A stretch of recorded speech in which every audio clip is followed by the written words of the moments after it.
Hello, my friend. Welcome back to the podcast. For the next couple of weeks, we are going to be talking a lot about my online course, The Wedding Painter's Blueprint. Why, you ask? Because I'm really excited about it. And the enrollment window for the course is only open once a year, and it is open for 10 days only. Okay. The reason why I have limited just enrollment for once a year is because it's a guided course. I go through it with everyone. The modules are all kind of dripped, and so everybody receives access to the first module. Then the week later, it's the second module, and so on.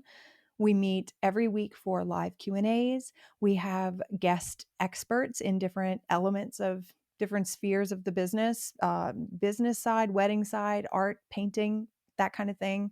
And then we do weekly critiques as well. Critiques are really vital to the process of growing as an artist. It's something that I miss terribly from when I was in art school, and I learned so much from. And it really toughened my skin because you have to take critique, you have to take suggestions for improvement, but it shows you an outside perspective. It allows you to grow more quickly, develop more quickly. So I've added an element of a weekly critique. We have weekly assignments so that we are all working on this little study or that brush economy exercise together, and we can also grow, develop our portfolios. There's a lot of opportunities within the course for you to grow your business, get your business structure in order, develop your painting style, and become an expert in your space in the wedding industry. It is everything that I know about being a live wedding painter, everything I've learned over the past 10 years through trial and error, every lesson I've learned the hard way. I would love to see artists completely pass me up in terms of success level as a live wedding painter. I am here to help you on your journey. So if you're a live wedding painter and you would like to take the next step in your career trajectory and you want to really start amping up your painting speed, or just book more weddings, and you'd like help with that, this course is made for you. If you're an artist who does like portrait commissions or, any other type of like service work or commission based artwork, and you're thinking about this live painting gig and you think you could do it, this is the course for you. This course may not be for you if you are like an expert, everything, you're fully booked, and you've been painting for 20 years. And so like your style is just completely perfected and out of this world. Then it's not for you. And I'm not going to lie to you and tell you should sign up. Okay. So yeah, that's the Wedding Painter's Blueprint. Doors will open February 18th for you to join. Enrollment will open February 18th and it'll close February 27th. I am very happy to answer any questions anyone has about the course itself or what's included or the timeline of everything. The timeline will be shown, displayed, it'll be made public when the enrollment period is open. But basically, one day a week, it's a critique. One day a week, it is a guest expert interview. And then one day of the week, it is the live call, the live Q&A. Everything is on Zoom. Modules drop on Sunday. They used to drop on Monday, but they drop on Sunday now because a lot of people asked for the module to drop on Sunday. So we just switched it. So I think it's helpful for those who maybe want to start tackling the videos and the assignments on the weekend. Maybe they have a full-time job. Maybe they've got kids. Whatever reason, we've made that change for you. We're very open to feedback and change requests because this is a course for you. And so I wanted to work out for you. So if you're interested in learning more about the Wedding Painter's Blueprint, you can visit my website, www.stephanigaffney.com. There's a page on the site devoted to the Wedding Painter's Blueprint, or you can click the link in the show notes to go directly to that page. It's a very long page. A very long domain. So yeah, check that out. We also have an Instagram account. It's Wedding Painters Blueprint. And that on that account, we share student testimonials. We share student highlights. We love our students. We would love to blast their accounts and give them all the praise and highlights that we can, and show their progress and show the beautiful work that they're doing. We share tips for success. We share all kind of stuff. Go check out the Instagram account.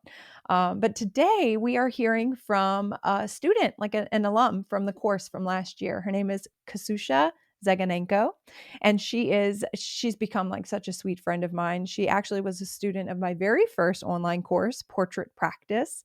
And when we were going through that course, she signed up for a mentoring session. And so she and I had a really wonderful, like 2 hour long mentoring session a couple of years ago. So I've been able to be a part of her growth journey as an artist and a business owner for the past couple of years.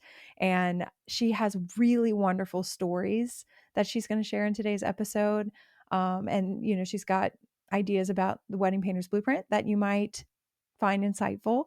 And it was just really a pleasure to spend time with her this afternoon. So without further ado, let's welcome Ksusha. Welcome to The Composed Artist, the podcast where we explore the intersection of artistry, entrepreneurship, and self-improvement and continue to pursue a more composed life. I'm your host, Stephanie, an artist specializing in live wedding painting, living in the vibrant and soulful city of New Orleans.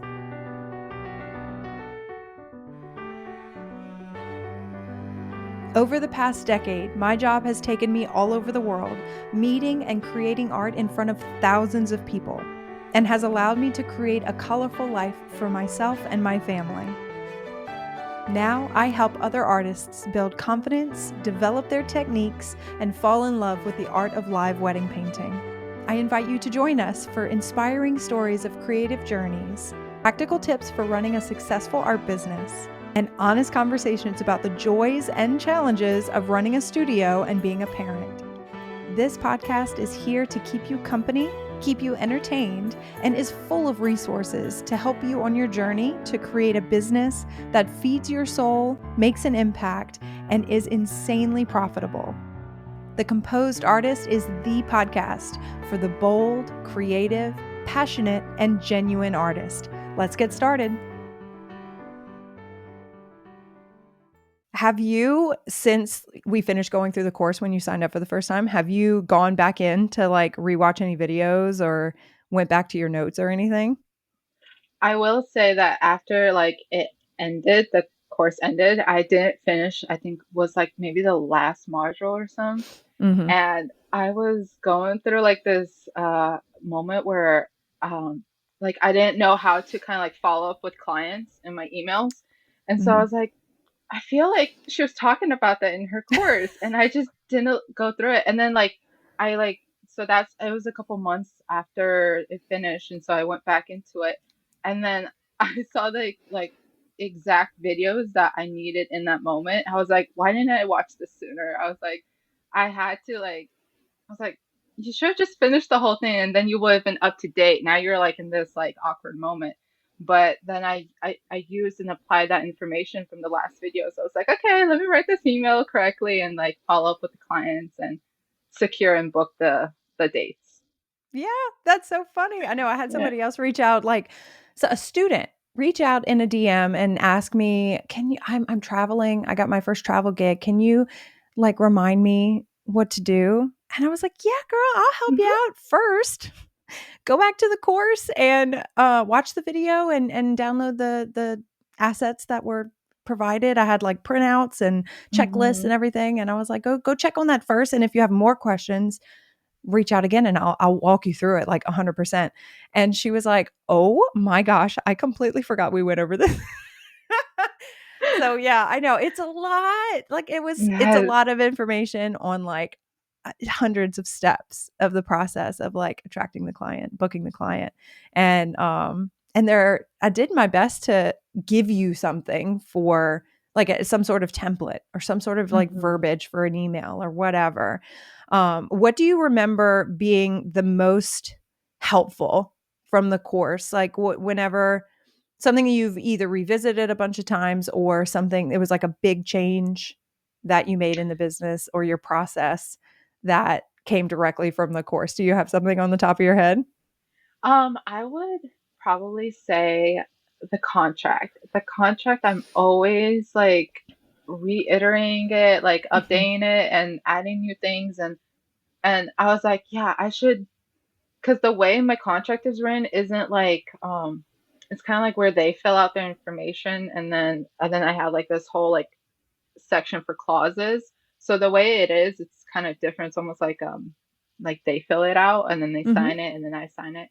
But I was like, I should still apply the contract that she's given us because like there's a lot of good information and I have. And then I was like, I feel like I missed something. And I go back and I revisit it. And so that Hmm. has been a big one for me. Like the contract, it's like super important. I take it so serious. And I want my clients to feel like this sense of like security and also like almost like their own insurance in sense like Yeah. um that like I'm a legit vendor and they can feel like trust me, but at the same time I'm protecting myself, and so I want that the contract to reflect that so that they feel like okay, they're not gonna get taken advantage of or anything of some sort. So I know the wedding industry has like some area like some vendors that like I've been reading on Facebook where they're like, oh, like this vendor is not getting back to me, and I'm like, oh, I feel so bad. Like they're already so stressed about their big wedding, Yeah. and then like vendors that are just not upholding their end. And so I want to bring that comfort to my clients as much as I can. Yeah, 100%. It's Hmm. really generous to be thinking of the client's experience, especially when it comes to dealing with you and your business and how you Hmm. represent yourself. I bet the contract being as thorough as it is, I bet that that gives you confidence Hmm. that you were prepared. Like everybody knows what they're expecting. Your clients have a clear idea of what you're going to provide and when they'll hear back from you, things like that. Hmm. Yeah, is there anything that surprised you about the template that was provided in the wedding planner's blueprint that like a clause that you've never had an issue with before that you were like, oh my gosh, I this has now happened, or I didn't know this could happen, or something like that? I would say, I think you guys talked about on one of the other episodes where, just like if there's a rowdy guest and, they're just not leaving you alone, that like, you have in your contract that like you could, like if it's not addressed that you will, just leave. Um, Obviously there's steps to it before it gets to that point, but Yeah. that was one I never experienced, thank God, but I also was kind of surprised. I was like, wow, like we also have to think of that. Like there's so many Hmm. like different things. And then during the year I actually experienced it, but with like my guest portraits. But it wasn't like a continuous thing. It was just like one thing I was like, whoa. I was like, okay. Um, and then the guests just didn't bother us after that. But I was like, wow, okay, so this is a thing, like some people just don't realize that like there's like that's inappropriate behavior. And so I was like, and then I double checked my guest illustration contract. I was like, okay, do I have it in there? Like, is it like I'm always trying to make sure I'm like, okay, is this good? Is my contract good? But yeah, so that was a big one, and I feel like I still need to revisit that section and make sure I got everything. Yeah. Yeah. Oh my gosh, I really wanna know that story. If you feel comfortable sharing that story, that would be really that'd be really Well, entertaining. yeah. So what had happened is I was actually kind of like a second artist for another artist, a local Mhm. one, and I was doing guest illustrations, and so as us artists, so I take a picture of the guests instead of doing them like right in front of me. Mhm. And so where they were standing, they were in a shaded area. So they weren't in direct sunlight. And so this guy, he had his hair is like a dirty blonde color, but if he's in the shade, it's like more of a darker blonde, almost like Mhm. brown, I would say, to the point. And so when I was illustrating him, I kind of did his hair a little too dark for his preference. Mm. And when he came back looking for it, he's like, I don't see myself. I don't see it. And I was like, oh, you're right here. Like the clothes are like exactly it. Like that's you, like right there. He's like, that's not me. Like that's not my hair. My hair is Mm. blonde, like fully blonde. Yeah. And he keeps going on it, and I was like, oh well, in the shade it was a little darker. he's like, can you change it? But it's already like in the plastic sleeve, all fully wrapped, and like I'm going like through the Yeah. next illustrations, Yeah. and he throws like the F bomb on me. He's like, Oh. oh, like loud too, like almost like I was like, my jaw was like I froze. I didn't know what to say. I was like, that was so uncomfortable, and like the assistant and the other artists were like also in shock. Yeah. But in that moment, we were all like being moved from outside to inside. So like the staff came in and they're all moving the table and we're like getting up and moving too. So it kind of like diffused it. Like I didn't Yeah. have to like calm him down somehow. And so yeah, so that was kind of like it didn't persist. That was the thing that I was like grateful for. But it was kind of a shocker and I was like, wow, like that was a very uncomfortable situation to be in. And so I learned from that and I was like, if what if it did persist? Like I Mhm. like what would I do in that situation? Yeah. And so that's when I was like just double checking my contract, making sure like I can, protect myself in those situations. And so, yeah. Oh my gosh, I'm so sorry that happened. Do you have like I'm sure you've thought about it at great length, like what you would have done if it would have continued. Do you have any advice for anybody who may not have experienced that yet? Just to either prepare ahead of time or to, how to handle it in the moment? Well, in the moment, I would just kind of like try to diffuse the situation. It Mhm. was diffused for me, thank God. Mhm. But in that moment, I would just be like no, like it's okay, it looks good. Like just kind of like giving the assurance that like it's still a really good illustration, and um, you know, on that end. And then if somehow it persists, I would honestly take my phone out. I would record, not him specifically, but maybe just like a certain area where maybe audio is caught, Mm. or myself, or something where can kind of prove the situation. Because I thought about the like, okay, if I was in a situation like this and I came up and was either to the wedding planner or the client and I was like, hey, there's this guest, like it's only my word. And yeah, Yeah. like my word has power, but at the same time I want some kind of proof, And if it's not addressed and um and I have to leave the situation, like leave the premises, then I have that proof of like this did happen and you guys did not take care of the situation, and so Mm. I was forced to leave. um that's the one thing, just some kind of proof that can show that this situation happened. Mhm. um I would say that's like something I thought about. Yeah.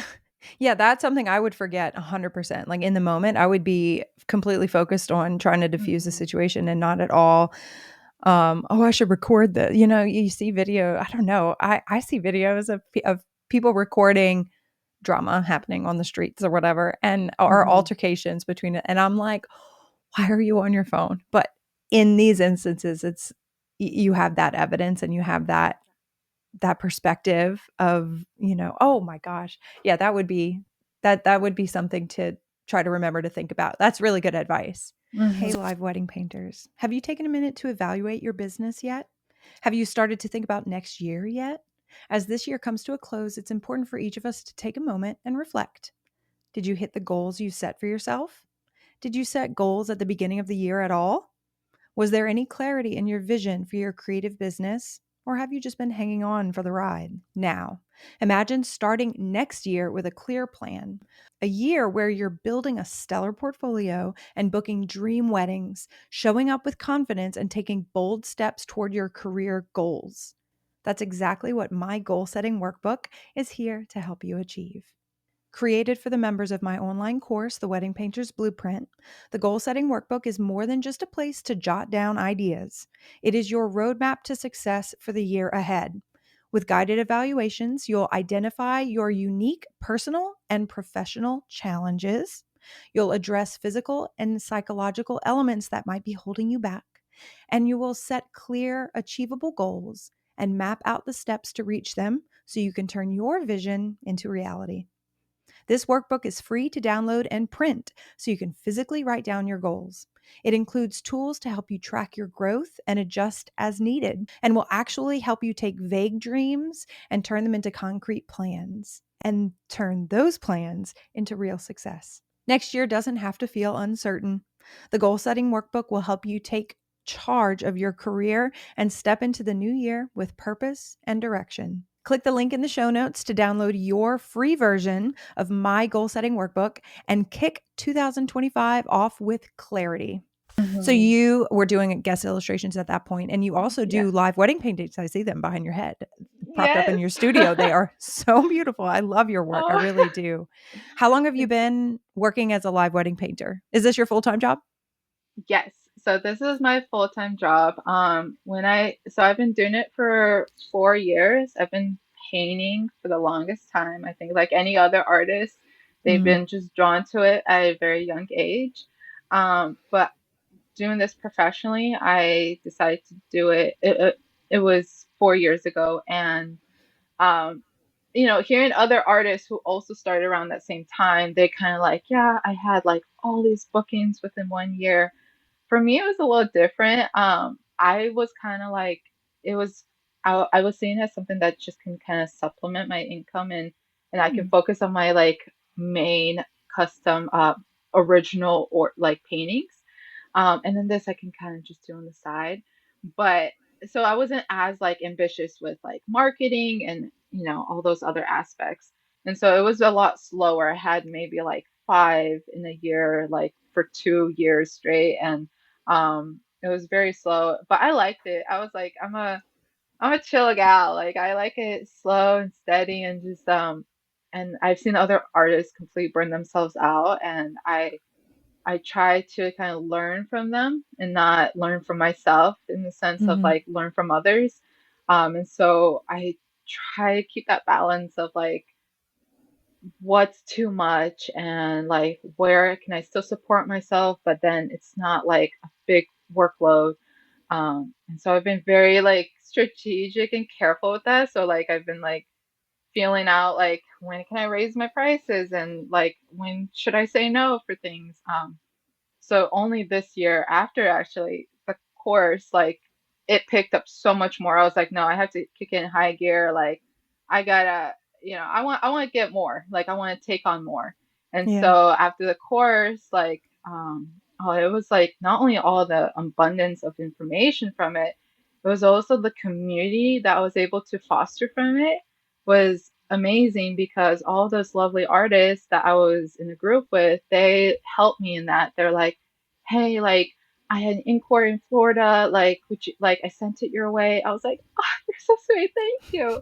And I had some big clients come out of that, and I was beyond grateful for, you know, those other artists that now are honestly my friends. And we still talk to this day. We're like, what do you think of my like critique my artwork, or what do you think about the situation?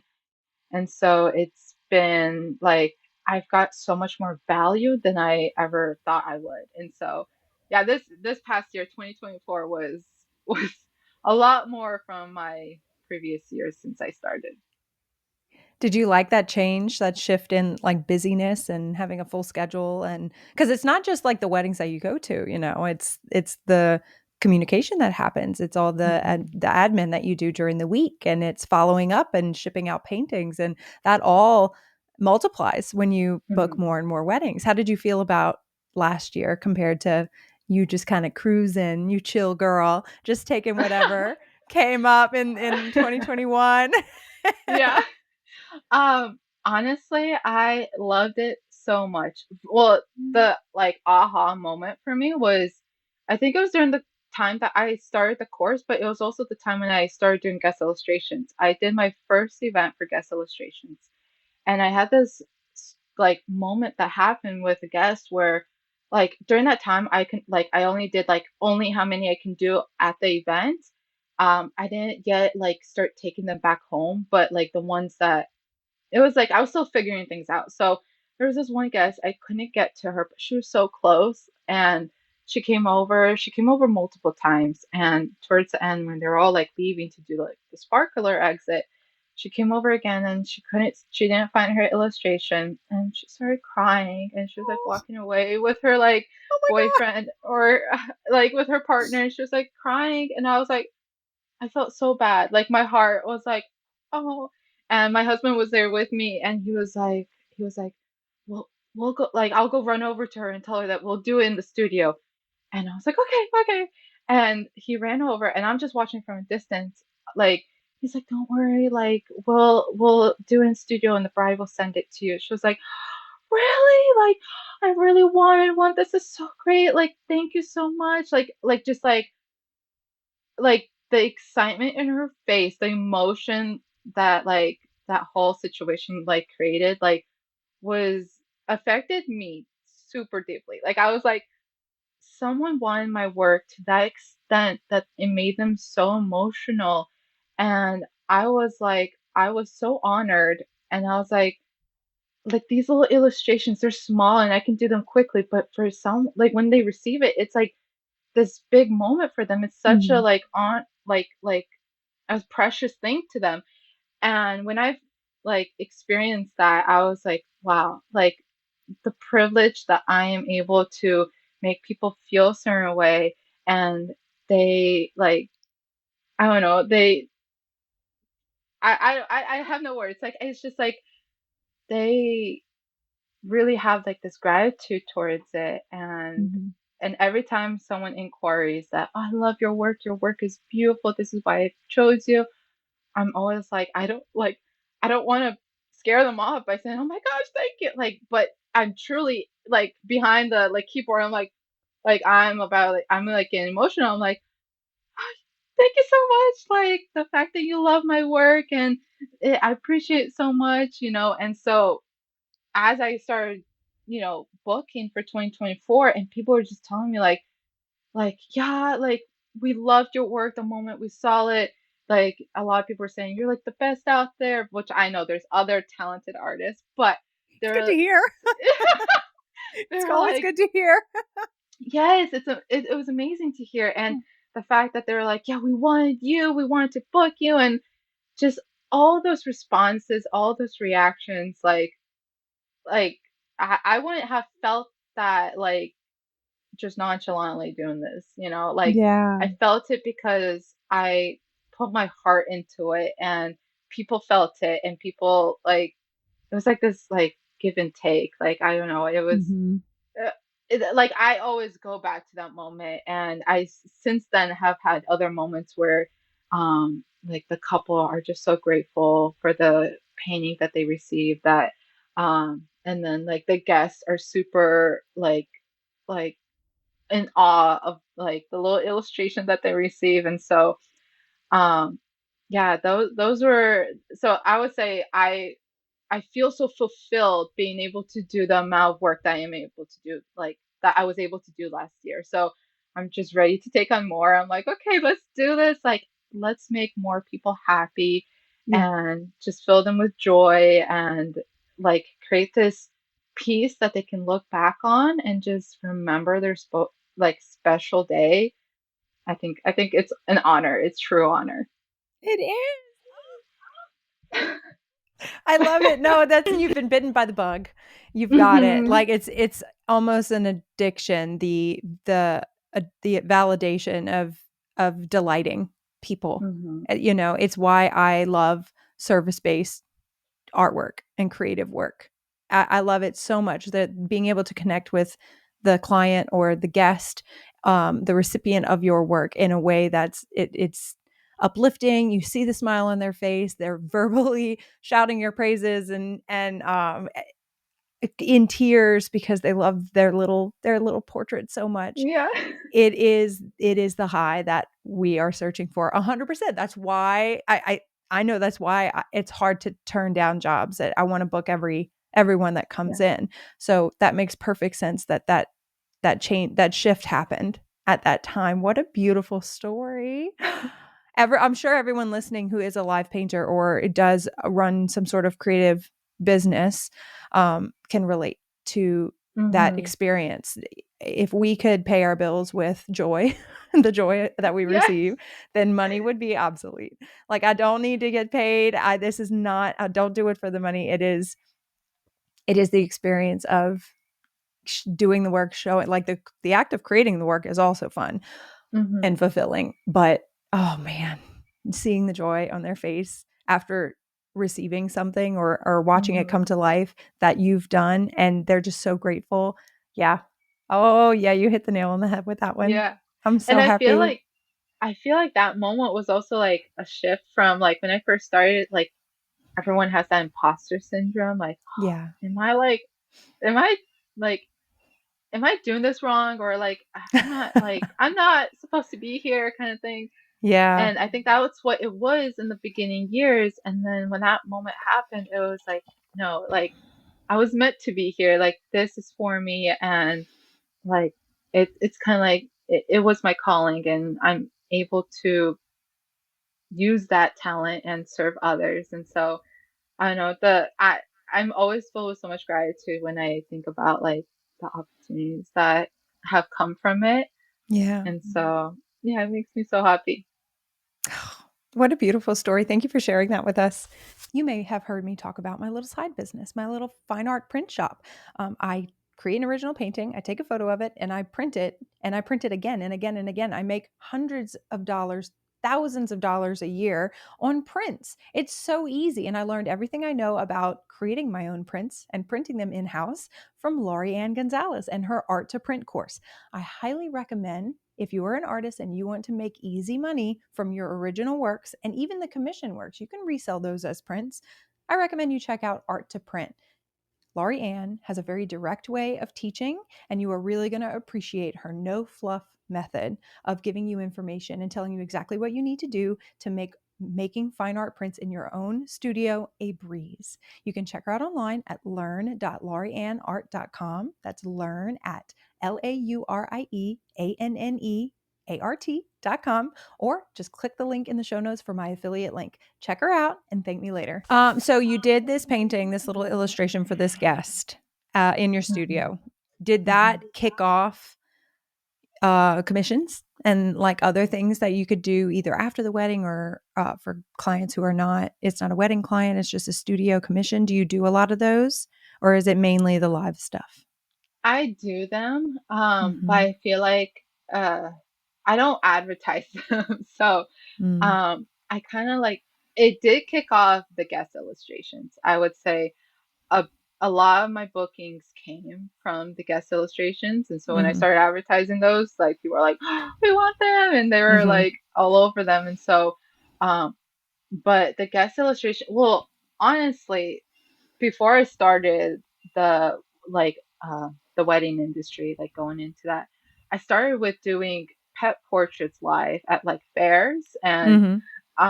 and those kind of like little events. And there was like these fairs at malls, and they would come over and they're like, yeah, we have this pet, can you do it? I was like, yeah, I can do it, but it took me forever at Yeah. like like 30 minutes to an hour to do one little illustration of a dog. But that was like kind of like I didn't know about live wedding painting back then. I just thought Mm-hmm. like if I can like get these out real quick to people on the day of, then like I can do this at events in a sense. Yeah. And then like the pet portraits, that's where I had like my commissions come in. A lot of people were requesting those, and that's where I had this moment of like, oh, I can do art like for a living. And um so that's kind of where it started. But I still didn't know about like live wedding painting. And even then, I had a friend who was getting married, and her mom contacted me and was like, "Hey, like, can you like paint their like engagement picture, and then we'll have it displayed during Yeah. cocktail hour as like they had other artworks there." And so it's kind of like a gallery during cocktail hour, and Oh, their that's painting was beautiful. there, like their portraits, yeah. And everyone loved it. Everyone was like, "Oh, this is so cool." Uh, Still didn't know about live wedding paint, but like it's just kind of cool to like look back on my life and be like, all those little things were getting me ready for what I'm doing now. And Mm-hmm. I don't know, it's kind of cool to think about it like that. Did you always have an inclination to create art and sell it, like that kind of entrepreneurial drive?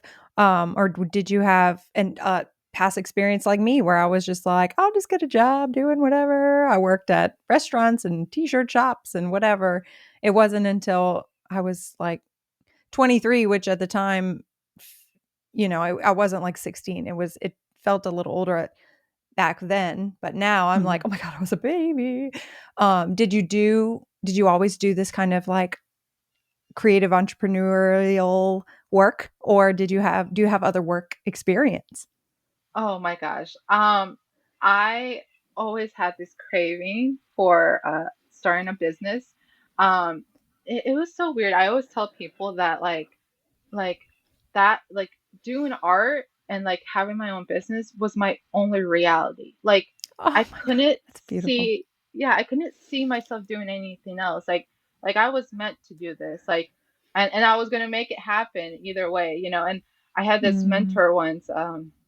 He asked me, "Oh, like Susha, like, so what do you want to do in the future? Like, what are you pursuing?" I was like, "I would love to paint and travel." And he's like, "Don't we all want to do that?" I was like, don't we I was all? like, I was like, "Oh, Oh well." my god. And he's like, "Pick something more serious." And I was like, "That is serious to me. Like, that's the only thing that I can see myself doing. Like, if I'm not doing that, then I don't know what I'm doing." Like, and so the fact that like this job literally has me traveling and painting is the craziest thing. Like I always say, Yeah. words have power. And so when I proclaimed it when I was younger, that this is what I was gonna do, like I believe that that was paved, you know, my path in that direction. And so, yeah, I've always had an entrepreneurial spirit. Mhm. Even now, I'm still like I have like these goals of maybe starting something else like in other like sectors like business wise and like creating different streams of income because Mhm. I just love it. I'm like, oh, you know, so I can take this income from the live wedding painting, maybe invest into this sector, and then you know, it can start flowing in different ways. It's like completely different industries though, but Yeah. the fact that it's just like business, it excites me. But I did going back to what you were saying, you were like asking if I worked a different job, and I did. It was during high school. I worked a fast food restaurant, Mhm. and I was working there, and I was like, gosh dang it, like I was earning like eight 25 an hour or something like that, and I was like, gosh dang it, like for 1 hour of me working here, I could create one illustration and it'll pay me double within Mhm. 1 hour. I was like, I was just doing the math in my head and I was like, I just gotta like advertise myself and you know, and then I can start getting close to or even more than what I earn here. And that's kind of Mhm. like what had me leave earlier on. But I will say that that job kind of taught me in the sense that like they were really big on like, oh, you gotta work quick, quick, quick. And I was like, yeah, but I don't want to sacrifice quality just to Mm. be quick. So I was like, for me, my mindset, I've always like thought, okay, like whatever I'm doing, I want to do it to the best of my ability, like the best quality I can do, because who knows what kind of doors and opportunities that can open up. So I'm making a sandwich. I'm like, okay, this sandwich is gonna be perfect. Like they're gonna open it and it's gonna be like one of those advertised sandwiches. Like it's gonna be so good. I was like, but at the same time, I was like, okay, well, we gotta be quick about it. So I was You trying to gotta make do, 5 sandwiches. Go, go, go. yeah, so I was like, at the same time, I was like, okay, speed and quality, like that's what I'm gonna do. And I kind of stuck to that. I would say that's like one thing that big takeaway that I learned from the fast food restaurant was that yes, like speed is important, but I want for myself, I want to produce quality. And so I just apply that to everything I've done and making sure everything I put out into the world is to my best ability. Absolutely. Oh my gosh, what a Mhm. beautiful story and beautiful lesson that you learned that is 100%. applicable to like guest portraits. Yes. Quality, do it quickly, but absolutely don't sacrifice quality. I think Hmm. artists all over the world could learn from that. Yeah. There's, I think it's really interesting that the ask to create something like really impressive in such a short amount of time, whether it is one painting in the duration of a reception or multiple little portraits in, Hmm. the span of a few hours. It is kind of the process of that, and the priority of doing it quickly is different than the goal that artists of the past and people that work on incredibly detailed works, that their goal is not to finish it as quickly as possible. Their goal is to whatever lengths necessary create perfection. And Hmm. I think that we still want to create perfection. We still see the little nuance issues with like proportion and likeness whenever we're painting or drawing portraits, things like that. And so we're like we know innately like it has to be perfect, but also do it quickly. So Exactly. that's a great, I know that is the struggle. Yeah. Yeah, there's Oh. multiple times where I do illustration and I try draw someone just slightly a little wonky, and I'm like, ah, I'm like, and then I'm contemplating, should I restart or should I just keep going, try to fix it? And so there's like that push and pull, but Mhm. usually I'm like, okay, like I try to be very careful with every mark I put down because Yeah. I'm like I can't afford to restart or fix my mistakes. So with that, each thing I put down is what it needs to be. And that's actually something I learned from you with the brush economy. I Mhm. apply that to guest illustrations as well. Yeah. I'm so excited to share with y'all that it is almost time to open doors for my online course, The Wedding Painter's Blueprint. You've heard me talk about it a lot on the podcast, but it is time. We open enrollment for The Wedding Painter's Blueprint once a year, and the enrollment window is a short one, only 10 days long. The course is a 12-week guided course. That means I go through the course with you physically. I am there. I'm there in the modules, in instruction videos. I'm there weekly for live Q&As. We welcome guest experts to come in and speak and answer questions. Doors will be opening on February 18th and will close at midnight on February 27th. I'm happy to answer any questions that you have about the course. If you're interested in taking the course but you're not quite sure, please email me at support@stephaniegaffney.com and I will answer any question that you have. We also have the price of the course prepared, and that will be announced whenever doors open on February 18th. If you'd like to learn more about the course, please visit the website, www.stephaniegaffney.com/wedding painters blueprint. It's a very long domain. So if you'd rather just click a link, go to the show notes and click the link to learn more about the Wedding Painters Blueprint. I am stoked about this course. I look forward to meeting you inside the Wedding Painters Blueprint. So you and I had very different, like innate desires. I wanted to be a stay-at-home mom. I did not want to work. I did not want a career. Not because I was lazy, because my experience with stay-at-home home moms, my mom was one. She had 7 kids, and it was a job. It was a sacrifice, a sacrificial love. It was like the Mhm. most fulfilling work a woman could do. That was my opinion as a young adult, and so I never wanted a career. And I liked to draw and paint, and I liked the affirmation that I got from my friends and anyone who complimented my work. Of course, that was fun, but I'm envious of your drive early on and your clarity of vision for your life. And you're like, well, this is what I want to do, and so I'm gonna make it happen. And I have that now, but if I'd had that earlier, maybe I'd have made different decisions. But I really am proud of you for making this desire that you had for your life at a young age, making it come true. I think that's a beautiful thing. When did you hear about the Wedding Painter's Blueprint, and what made you feel like it was for you? It was the right call for you, like investment wise, effort wise, things like that. Well, I first heard about, I think it was the face painting, the course. It was like such a mini little The course. portrait But practice. I yeah, had yes. my very first course was the portrait practice, and for those who don't know, it's not available for purchase right now because I created it, and you do you burn that first pancake and it was good, but I look back now and I'm like, Good. oh, honey, we need to revamp this. But you did sign up for that one, didn't you? Yes, I did, and Mm-hmm. I loved it. It was so good. And then you also had like that like 1 hour talk with you. I was like, oh, so excited. Yeah, Uh, that was it so got fruitful. Yeah.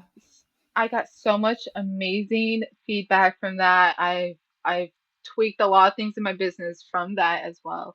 But that was the first time I think I heard about like anything that you started putting out there. And that was like my trial error, I think. I felt it and I really loved it. Um, but like still going back to how like I was in the beginning of my like of the business, I was like nonchalant. I was like, we're just cruising. We're just what I get, I get. I would only post like on Facebook groups for like my ads. I wasn't really trying to be putting myself in other areas too much. And so when you presented the full course, I think was it a year later? I think it might have been a year later, and Mm. I was still kind of like, I'm just cruising. I'm good, like I'm okay.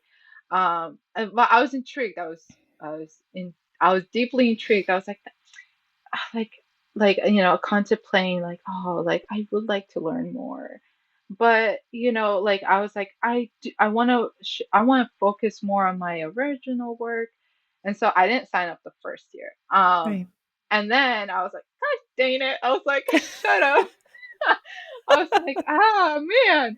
And so when the next year rolled around and you started talking about it again, I that was also the same year, early 2024 was the same year that I started thinking, okay, I need to take this serious.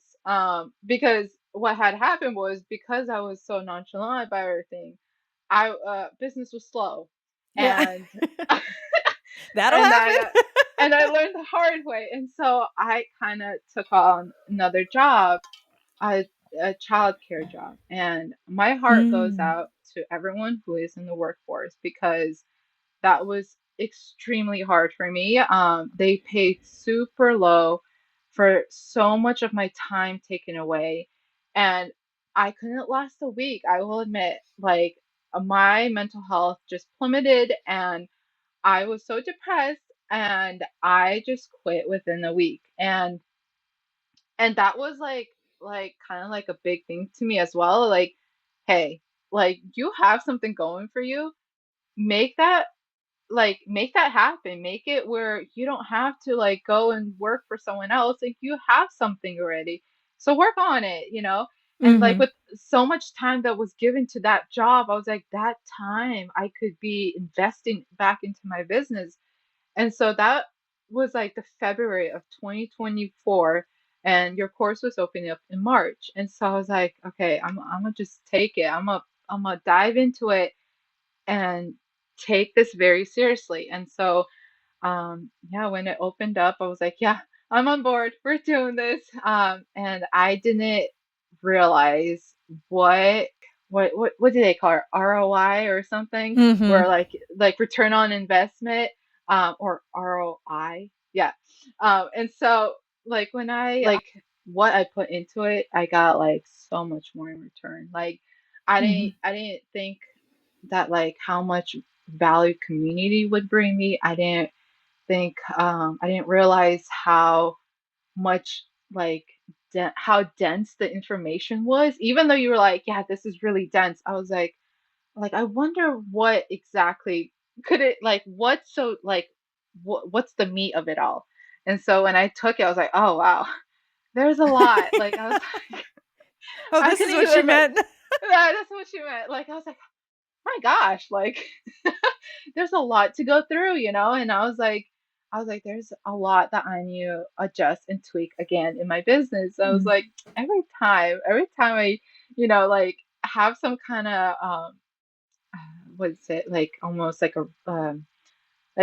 a review with you in a sense. Mm. Like I always figure out there's something I gotta change again, like in my business. Like I need to improve it, which is good, which is exactly what I would want in a mentor. And so that is what, yeah, like after I applied for that the second year, and for that course, that year was just amazing. It was my jaw was always dropping every single time I was doing my quarterly taxes. I was like, what? Wow. Like I was are these numbers correct? Like, am I looking at this correctly? And so my entrepreneurial spirit was like, you're making it happen. Well, not I wouldn't say it was all me. It was a lot of like Yeah, it was you, community. girl. Uh, You had to do the work. That's the yes, beauty of a well, course, yes, is that is the uh punch, the gut punch of a course, is that I can give you all the information, but you have to yeah, implement you got to do all the changes. You got to do the work. You got to take what's provided and suggestions, and then you have to implement that. And so you took the course, but 100% your income, your bookings, that is all because of what you've done for your business and your brand and your. I mean, yeah, take that credit, girl. You deserve it. Oh, it was I, really, really exciting to be a part of this journey. Now, the second time around, I remember our first like mentoring session when you were in the portrait mhm. practice. And so when I saw your name sign up last year for the Wedding Pages Blueprint, I was like, oh my gosh, yes. This is gonna be so much fun. Because I'm invested in everybody's journey. Like each and every person that comes in. I'm invested in the journey, and I was already Yeah. invested in your journey. And so that was really fun. Was there anything about the course other than like the denseness of it, as you've said, that surprised you, like that you weren't expecting? Oh man. I would say well, for me, everything was kind of like I was excited for every module that dropped. Because like I always told myself, if I had the opportunity to go to an art school, I would.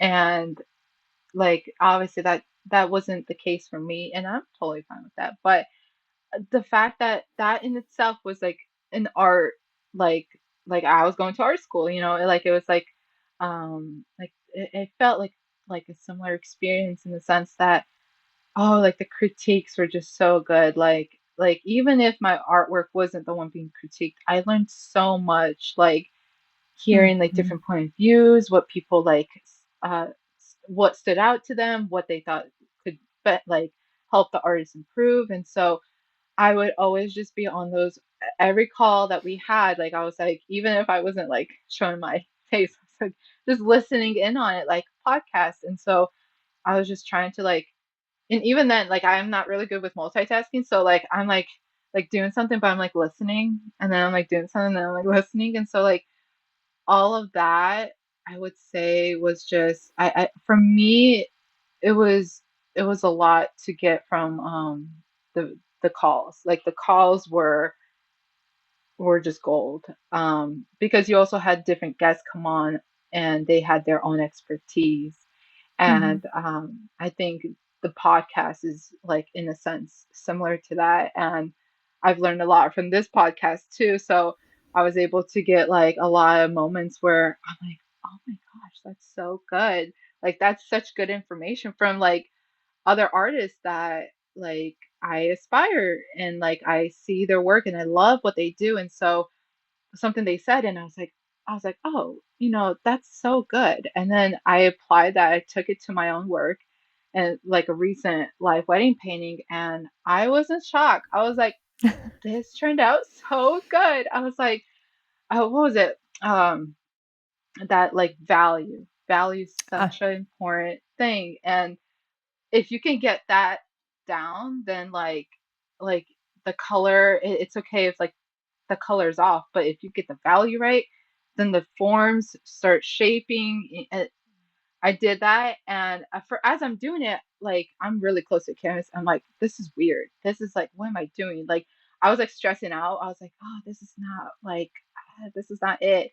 And people, guests were looking and coming by, and they're just peeking in, and I was like, don't look yet, like it's not there yet, yeah. because I'm used to like almost like drawing everything out and then painting each thing, Yeah. like blocking in like just like a color and then adding to it. Like I wouldn't start with like just the whole thing. And Right. so I received the pictures from the photographer from the wedding and it's like zoomed out, right? Because I'm in there and zoomed out and I'm like, oh my gosh, that looks so good. Like that is the scene that I was painting. And when Yeah. you zoom out, you can really see it. And I was just putting light and dark, and different shades of light and dark, and different color variations of light and dark. Um, and then it was really coming through, and it just looked like blobs when I was like doing it. But and I was able to finish that paint. Like I would say more done on the day of than I ever did before. I think I got like 95% done. Wow. I just took it back. I did like the little tweaks, the speckles of light to be more like you know, kind of like show them a little bit more, add a little bit Mhm. more not detail, actually, I would say more just kind of emphasize the light and dark in some of the florals in the foreground, but I didn't want them to be detailed. I want the bride and groom to be detailed. So I was trying to play with being more expressive and loose, Mhm. and kind of, and then the background as well, expressive and loose. Like I tried not to sit there and create those details because I don't want my audience to look there. I want them to look at the beautiful couple that's in front of them, and maybe even the arch of flowers. Like that's where I want like the eyes to go. Yeah. Like I thought about it. I watched this YouTube video once, and this guy was saying he was teaching like plein air painting and landscape painting, and a question he asked was like, so when someone looks at your art, what do you want them to look at? Like what's the purpose, you know, of you creating this painting? And usually we want people to really look at it for a long time, think about it, admire it, and kind of like look at like just like the whole thing. And I never thought about that. I was like what? Like, yeah, of course I want them to look at it, but you have to be intentional with how you want them to look at it. How do you want the eye to flow in it? And Mhm. because the foreground, yeah, it's nice to have a foreground, but I don't want their eyes to go there. That's not the Right. main thing. Right. It's the couple in the center. And so I used to be like trying to be detailed with like the foreground, but that's not that important. And so like creating that like where the eyes flow into the couple, and it also gives it kind of like like your eyes a rest. If there's Yeah. too much detail everywhere, then like you're like you get overwhelmed and overstimulated, and then Mhm. the you know the person doesn't really get much out of the artwork, and so they just kind of look away and you know go do whatever they want. Yeah. Um, but with it being very intentional, I think that catches a person's gaze for a longer time, and then they start thinking about it. It starts being thought provoking. So that's the goal. And so when I heard like other your other guests on here like talking about like this is what they do, this is what they do, I was like, how can I apply that to my own work? Mhm. And when I have, and that's what I've been doing this whole year, like just applying just new things I've learned. And perspective is a big thing I learned from your course as well, because it's such a hard thing to grasp. I was like, gosh dang, this perspective is like it's like a whole other ball game. And so like additionally to your course, I then went on to YouTube, and I was like, okay, just perspective. And then so there's paintings where I really focused in on that, and then I was like, wow, I've never created anything like this before. This is so cool. Um, so yeah, like that was a big thing for me. Oh, that's incredible. I feel like artists, myself included, artists who are sponges, you know, who are Hmm. humble in knowing that they will never know everything and that it could be the next workshop or the next YouTube video or the next conversation or the next podcast episode that they hear that they could take a little nugget from and apply to their work, Hmm. and it could be it could change the trajectory of their development in the best way. We get without educating, like without like trying to learn more, without curiosity, I feel like we hit that plateau.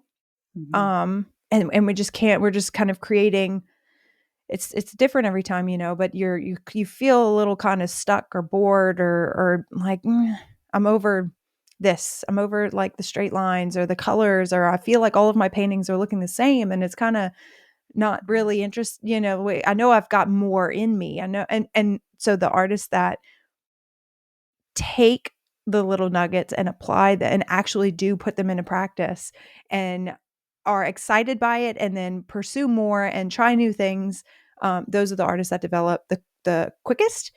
Hmm. And you've done that beautifully. Um, Thank you. I love the way that you were just talking about, I like talking about art and the creation of art and the thought process behind it. And the way that you were just talking about thinking in terms of value and what you like Hmm. physically, how you did that in that painting, or thinking in terms of focused Hmm. areas of detail. You're so right. Like you hit the nail on the head. That's exactly right. You try these little tricks to improve the interest of the scenery, of the painting overall.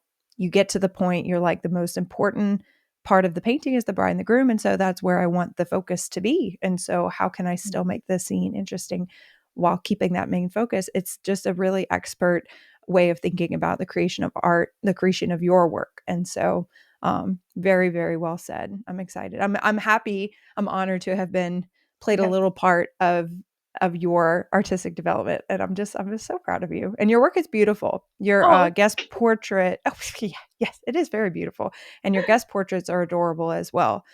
That's a challenge. I don't do many guest portrait jobs because I really like painting big oil hmm paintings, and so as I really admire, it's a lot of work, and I really admire guest portrait artists. It's a hard job, and um, I don't think people understand the stress that goes into creating each and every one over the hmm course of 3, 4, 5, 6 hours, whatever. So bravo for that.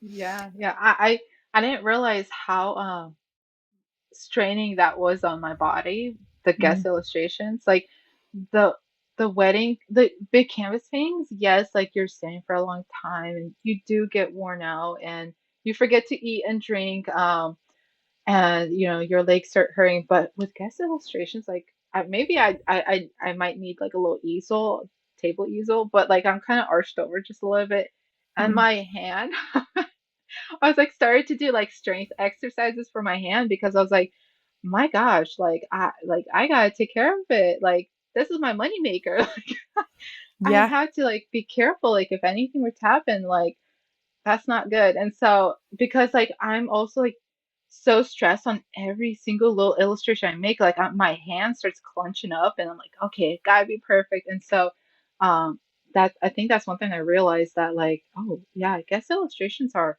taxing on the body, and like not only body but like mentally too. Like you're like so like anxious and like I get so like before the event, like I get super nervous, like butterflies in my stomach and everything. And I'm like, and that's why I was like very intentional with like this new year. I was like, I should price them really similar. Like even like if it's a low guest count, like they have to be in the same like value in the sense of like to my canvas paintings because they are super taxing on the body. And oh yeah, it's a whole thing, but I still love it. I get excited for them though too. Yeah, it still checks all the boxes of Oh a yeah. fun job, service, like you're serving the people in front of you, you're able to create. Yeah, it is fun, but it is a lot more work than I think people realize. You were thinking Yeah. about, you mentioned like stretching your hand, definitely do that. Just Yeah. I mean, take breaks and stretch. I'm thinking about the conversation I had with Stephanie Schiller earlier on the podcast. I can't remember which episode. I'll link it in the show notes here. But she had shared, she's a fashion illustrator out of Texas, and she shared that she has MS.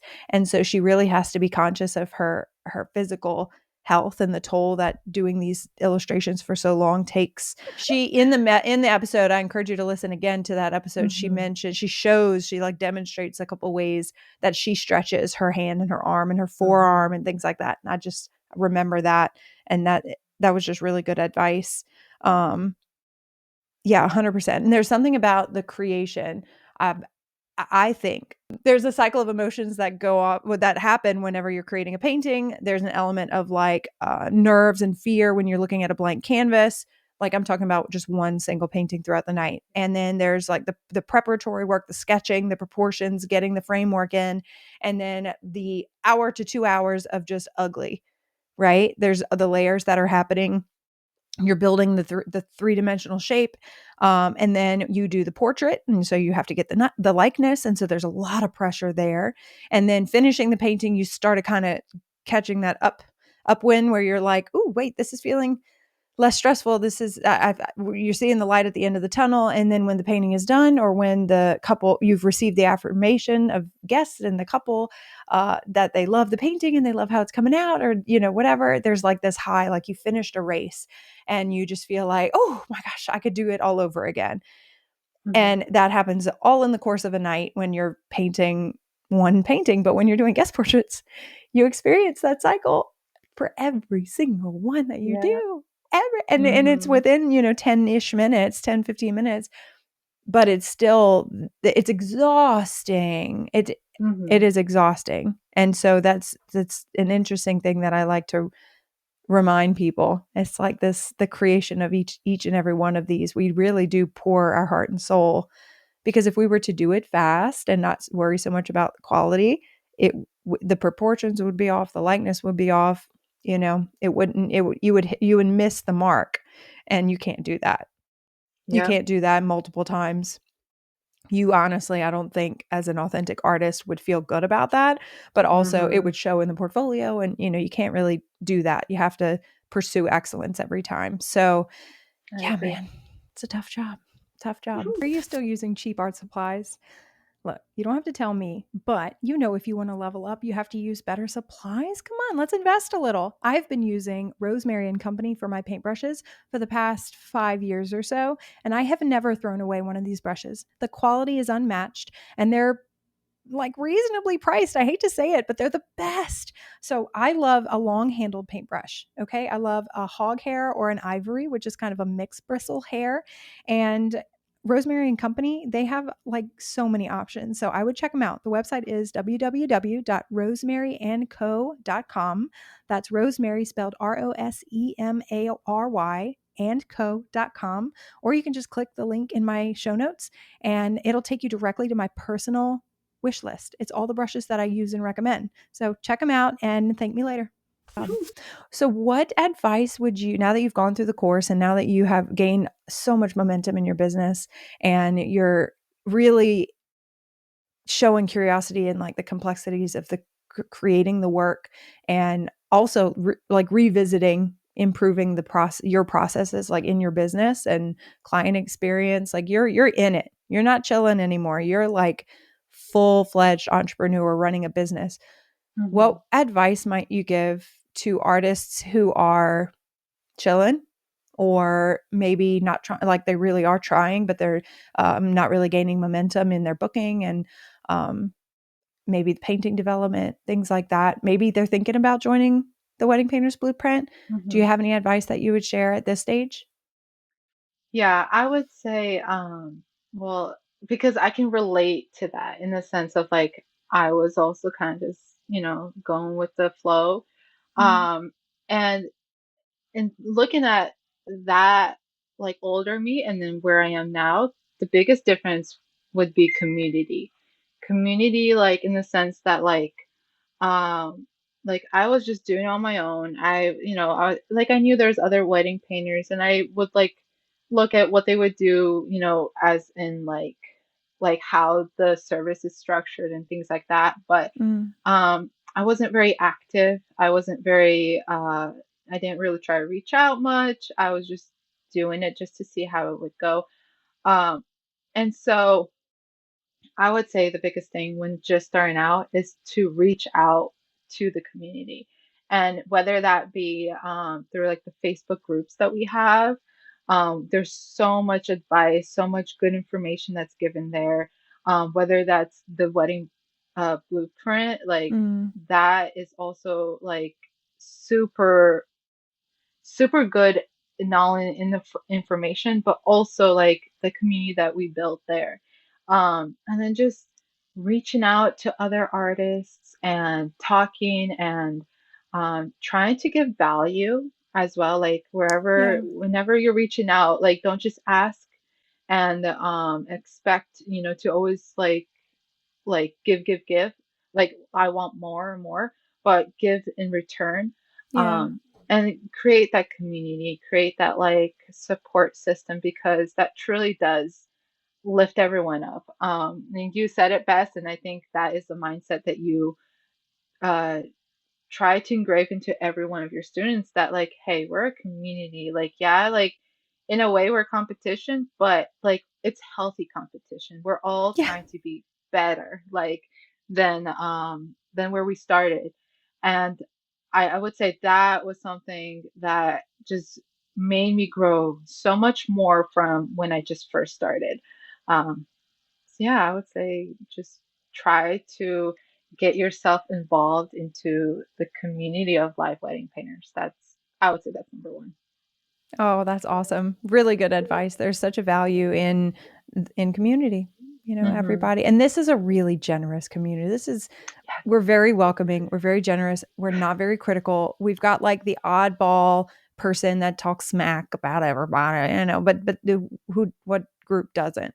But this is I really enjoy sharing referrals. I really not just the wedding painters, not the course community, not just the course community, which is also very generous and encouraging and uplifting, but live wedding painters around the world as a whole, any Facebook Hmm. group, any, we just had a live conference, in-person event. Yes. It is a beautiful space to be in. And I can't, you mentioned earlier how grateful you feel to be able to do this job, Hmm. not only for like the financial security that it provides, but the sense of fulfillment as an artist and as a creative entrepreneur, somebody who really does crave serving people and crave like creating for others for the validation that they give. It's Hmm. just it's a beautiful opportunity, and I think artists should who are interested in the idea of becoming a live painter or having it do more than just supplement income. I think that um, you've got a lot of potential, and then the Hmm. desire is there. So that as with everything, like wedding industry ebbs and flows with demand and popularity and trends, and we just had an election year, and so bookings kind of go up and down throughout the year and Hmm. throughout the years. And so there's going to be that. But I'm what I'm seeing and what I've seen over the past 10 years is that the desire for live paintings or creative entertainment elements to Hmm. weddings and other private events, I think it's here to stay. It's really fun for the guests. It's really fun to receive the painting after the wedding. So, oh yeah, I could go on and on. But Yes. thank you for coming hang out with me today and sharing your Of course. story. Um, I I remember why I liked you so much when we had our mentor call. I think your desire to serve people is just beautiful and admirable, and I'm so happy to see that your career has completely taken off. Where can people Thank follow you. you, see your work, maybe reach out to work with you or hire you for an event? Yes, so they can check me out on Instagram. I would say that's the main one I'm on. Art Mhm. by Ksusha. Um, and Ksusha is Ksusha. And we can connect on there and we can share information or potentially if like future projects come up, that'd be great too. So yeah, that would be the main area. Yay! Oh my gosh, that's wonderful. Thank you so much. Thanks Mhm. for spending some of your afternoon with me today. Of Um, course. I'm do you think you'll come back on inside the course this year when we go through it? Of Maybe jump in for a Yes. live call or two? Yes, of course. So I mean, definitely I feel like I mean, I also like have a little bit of FOMO. Like I was like, I don't want to miss anything out. Like I want to Yeah. get everything. So even if that like oh, like with March, I'm like booked to the brim. Thank God. But Yeah. I mean, simultaneously I think I'll be painting and listening on the live calls and so I'm definitely going to be in it, and I might not be able to be as active as I was last year, but I think that's a good, I think in a way that's a good thing. That is But a good thing. I will definitely be like diving into like the little areas that I might have missed last time and just Hmm. listening in. Maybe also like giving my feedback and anything that I can potentially share with new students that are coming in. I think that would be really good. Kind of give back to the community that gave to me, and so yeah, I appreciate for you having me here. It was a pleasure, and yeah, it was great. Yeah, same here. We'd love to have you back in to hear your expertise and your experience. It would be even better, even more valuable for the new kids coming in. Oh, I have a love wonderful rest it. of your day, Ksusha. Thank you so much. Yes, of course. Thank you. Bye. Bye. Thank you for tuning in and joining us on this journey of artistic exploration, entrepreneurial growth, and personal development. Remember, you have the power to create a life that is both fulfilled and balanced. If you enjoyed today's podcast, please subscribe to The Composed Artist on Spotify, Apple Podcasts, and YouTube. And don't forget to leave us a review. Your feedback means the world to us and helps us reach more creatives like you. Until next time, keep creating, keep dreaming, and keep pursuing that composed life. You got this. And then I don't usually watch back. Like I don't use, I try not to make a habit of overanalyzing Hmm. the episodes, because if I listen to an episode or if I watch an episode, I'm only being critical of what I say or what I look like, and so I just don't watch I don't watch the podcast or listen to the podcast. And I watched part of a recent interview, and the guest was saying something, and I'm listening intently, and I've got this like face on. I feel like, Oh, oh my gosh, I'm completely enamored with what they're saying, and I agree 100%, and it's all good, but it's like, girl, fix your face. And it's so funny.